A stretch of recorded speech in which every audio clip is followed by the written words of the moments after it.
የማህበረሰብ ምህንድስና ጠበብት የሆነው ፈረንሳዊው ኤሚል ዳርካይ ኦን ሱሳይድ በተሰኘው የምርምር መድብሉ ላይ በጥቅል የተመራመረው ነገር ቢኖር ግለሰብና ማህበረሰብ በሚለው ርዕስ ስር የማህበረሰብ ትስስር መላላት እንዴት ግለሰብን ብሎም ማህበረሰብን የመበጣጠስና የመበታተን አቅሙ ሀያል እንደሆነ በጥቅል አሳይቷል።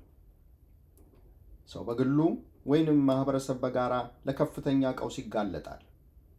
ይህ የዳርካይም ንግግር በተለይ ለእኛ ለኢትዮጵያውያን ለቀባሪው ማርዳት ነው የሚሆንብን። የህብረተሰብ ትስስር ሀያል የሆነባቸው ሀገራት ውስጥ ግለሰብ የራሱ ተነሳሽነት ብሎም የማህበረሰብን የጋራ በጎ ብልጽግናን ይከተላሉ። ራሳቸውንም ሆነ ህብረተሰብን የሚጎዳ ነገር አያደርጉም። ይህንን ዳርካይም ሚዛናዊ የህይወት ምርኩዝ ይለዋል።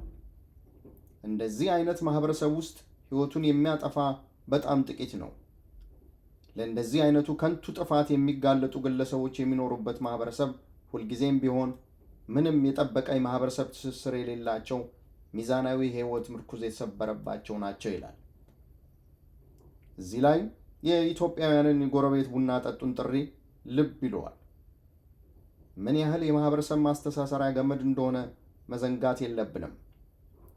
ህብረተሰብ ቡና ጠጡን በሚመስል በጣም ትንሽ ነገር ግን የዘለቄታ ህይወት መስተጋብር ያላቸውን በጎና ጠንካራ የጋራ ትስስር በማህበረሰቡ ውስጥ ይፈጥራሉ። ብሎም በማህበረሰቡ ውስጥ ያሉትን ግለሰቦች በራዕይ ያገናኛሉ። ይህም በዕለት ተዕለት ኑሯቸው ይገለጣል። ቡና በመጠራራት በዓላትን በጋራ የማክበር መንፈስ፣ ሐዘንን በጋራ የማጽናናት፣ በጎን በጋራ የመመኘት ብሎም የጋራ የሆነውን ጎጆን አገርን የመጠበቅ ጅገናን ይጋራሉ። ይህም በቀላሉ የማይታይ በቁም ነገር ላይ የተመሰረቱ ትልቅ ነገር እንደሆነ በማህበረሰቡ በተመረጡ ስብዕናቸው በላቀ ሰዎች በሚሰጠው ከበሬታ ግለሰቦችም በማህበረሰቡ ውስጥ የከበረ ቦታ በማግኘት ከበሬታ የሚቸረው ስራ እንዲሰሩ ይገፋቸዋል። ይህንን በሌላ አንጻር ስንመለከተው ግለሰቦች ብቸኛና ግለኛ ከመሆን የሚመጣ መላቅጡ የጠፋበት ምስቅልቅል የሆነ የስብዕና አረንቋ ውስጥ እንዳይዘፈቁ ይረዳቸዋል። ስለ ስብዕናም ልዕልናም በእጅጉ ይጨነቃሉ። የዚህ ማህበረሰባዊ ማዕቀፍ የሌላቸው ግለሰቦች ግን ለሌሎች ቀርቶ ለራሳቸውም ግድ ስለማይኖራቸው በቀላሉ ሕይወታቸውን ይቀጥፋሉ፣ ሌሎችንም ያስቀጥፋሉ፣ የሕግና የስብዕና ደርዝን ይዘላሉ። እነኚህ ከላይ የዘረዘርናቸው የማህበረሰብ ማዕቀፎች ሲጠፉ የሕግና የስብዕና ደርዝ በህብረተሰቡ ላይ ይጠፋል። ይህም ማንም ለማንም አይጨነቅም። የጋራ የሚለው እምነት ይሸረሸራል። በህብረተሰብ ውስጥ እየኖሩ ብቸኛ ይሆናሉ። አገር ውስጥ ሆነው ባይተዋር ይሆናሉ። የአብሮነት፣ የአገርነት፣ የአገር ልጅነት ስሜት ይበናል። ወንድም፣ እህት፣ ጎረቤት፣ መንደር፣ ቀዬ ትርጉም ያጣሉ። ወጥ ስርዓት አይኖርም። ዕውቀት ትርጉም ያጣል። ብልጠት የእውቀትን ቦታ ተቆናጦ ይቀመጣል። ጥፋት የመንጋ ስርዓት ይሆናል። ፍርዱም የመንጋ ይሆናል። ትናንትና የጨዋነት ምግባር መለኪያ የነበረው መስፈርት በህብረተሰብ ዘንድ ይወድቅና በሌላ ይተካል። በእንደዚህ አይነት ምስቅልቅል ውስጥ ነው የኢትዮጵያው ጠቅላይ ሚኒስቴር ትናንትና ያሉትን አይነት ምግባር ማማው ላይ ቂጥ ይጥላል። እናንተ የሰራችሁትን እየጻፉ ነው እነሱ ምሁር የሚባሉት፣ እነሱ ጥሩ ጫማ እንኳን የላቸውም የሚለው አይነት መለኪያ እንደ ህብረተሰብ መመዘኛ ይቀነቀናል በአደባባይ። እዚህ ላይ ልንገነዘብ የሚገባን ነገር ዛሬ ህብረተሰባችን የደረሰበት የህይወት ምስቅልቅል እንደዚሁ በድንገት የተከሰተ አይደለም። የህብረተሰብ የአስተሳሰብና የአሰራር ውጤት ነው።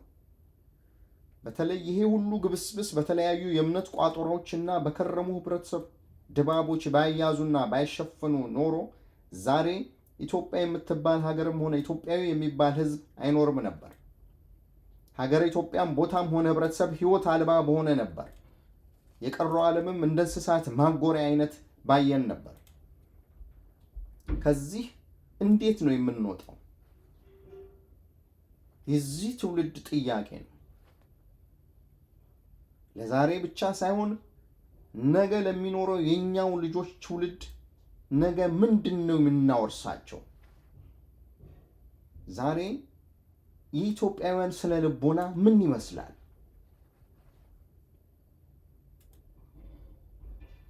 በአንድ የሃይማኖት መምህር ፊት የምናየውን እንደዚህ ለቁጥር የሚያዳግት የሰይጣን መዓት ከየት የመጣ ነው ብለን እንድንጠይቅ ያደርገናል። ሰይጣንን ዛሬ ነው እንደ ኢትዮጵያ የምታውቀው? ሰይጣን እኛ ላይ ብቻ ነው እንደዚህ የሰለጠነው? ለቁጥር የሚታክት የህብረተሰባችን ክፍል በአደባባይ በሰይጣን ስም ሲውዘፈዘፍ የምናየው ለምንድን ነው? ጥያቄ ግን እውነት ኢትዮጵያችን ከላይ እስከታች እንደዚህ የሰይጣን መናኸሪያ ሆናለች? ዛሬ ኢትዮጵያ 5000 ዘመን ያስቆጠረች ሀገር በማይመስል መልኩ ከዛም አልፎ አስቂኝ በሚመስል ትርኢት ፈውስ ታገኛለህ የተባለ ስብናን በሚያዋርድ መልኩ ፊቱ በጫማ እየተመታ የሚወድቅበት ሀገር መሆኗን ማየት ከየት የመጣ ነው? ይሄ ብቻውን አንዱ የማህበረሰብ ህይወት ሰንሰለት መበጣጠስ አንዱ መገለጫ ነው። እረ እውቀት ከየት አለ? ማስተዋልስ እንዴት ነው ያሰኛል ዘመኑ። እንደ ሀገርና ህብረተሰብ የነገ ዕጣችን ምንድን ነው? ራሳችንን ለመመገብ እንኳን የበቃን አይደለንም። ሕክምና ሲባል አገሩን ጥሎ መሄድ እንደ እድል ነው የሚቆጠረው። በባለስልጣናቱ ይብሳል። እውቀትን አይኑን ለመደንቆል ፊደልን ማጥፋትና መጽሐፍን ማቃጠል የፖለቲካ ትልቅ ተግባር ተደርጎ በግብር ይሰራል። ህይወት ተፈጥሯዊ ከበሬታውን አጥቷል። እንደዛም ሆነን መጀመሪያ የሚያስጨንቀን አገራዊ ጉዳይም አይደለም። ስርዓት፣ ህግና የግብረገብ ልዕልና የሌለው ግለሰብም ይሁን ማህበረሰብ እጣ ፈንታው ገደል ነው። ጉዞው የጨለማ ጉዞ ነው የሚሆነው። እንደ ኢትዮጵያ በአብዛኛው የህብረተሰብ ክፍል ወጣት በሆነበት ሀገር ሲሆን ደግሞ ችግሩ ይበልጥ የከፋ ያደርገዋል። በተበጣጠሰ የማህበረሰብ ሰንሰለት ውስጥ አዱኛን ለማፈስ በሚሽቀዳደሙ ጥቂት የህይወት ጉንዳኖች የብዙሃኑ ቤት አገር ኩይሳ ያስመስለዋል። መዓትና ምስቅልቅል የሚሆነውም ይሄው ነው። ከሰማይ እንደ መና ዱብ የሚል ነገር አይደለም። የኛው የእጅ ስራ ውጤት ነው። የዳበረ የነጠረ የማህበረሰብ ትስስር ይላል ዳርካይም ግለሰቦች ባልረባ ሀሳብ እንዳይባክኑ ያደርጋቸዋል። ማህበረሰብን የማገልገል ኃላፊነት እንዳለባቸው ይገነዘባሉ። በሚያጋጥማቸው የዕለት ተዕለት ችግርም ብዙዎች አይንገላቱም። ከዛ የበለጠ የአገር ራዕይ ያለ ብለው ለዛ መስዋዕትነት ይከፍላሉ። ቢደክመን የሚረዳን አለን ብለው በማሰብ ራስን ብቻ አልፎ ጎሳን ብቻ አምልኮ ከመሞት ይወጡና በታላቁ የሰው ልጅ ስብዕና ወደሚለው ከፍተኛ የአስተሳሰብ ቅድስና ራሳቸውን ከፍ ያደርጋሉ።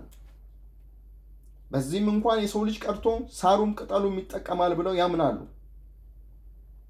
የስብዕና ከፍተኛ ማማ ላይ ይቀመጣሉ። መለኪያቸው የሰው ልጅ ብቻ ይሆናል። የሰው ልጅ ብቻ ይሆናል። የብዙሃን እናት የሆነችው ኢትዮጵያችን ከጎሳ በተለቀሙ ጥቂት የድግስ አንጋቾች ሰብስቦ በንዋይ ናላቸውን በማዞር አገር በዚህ አይነት መልኩ እናስቀጥላለን ብሎ ማመን የዋህነት ሳይሆን ድንቁርና ነው። ይልቁንም ዳርካይም እንደ ድህነት ያለ ራስን ለመግዛት የሚያስችል ትምህርት የሚሰጥ ትምህርት ቤት ከቶውንም አይገኝም ይላል።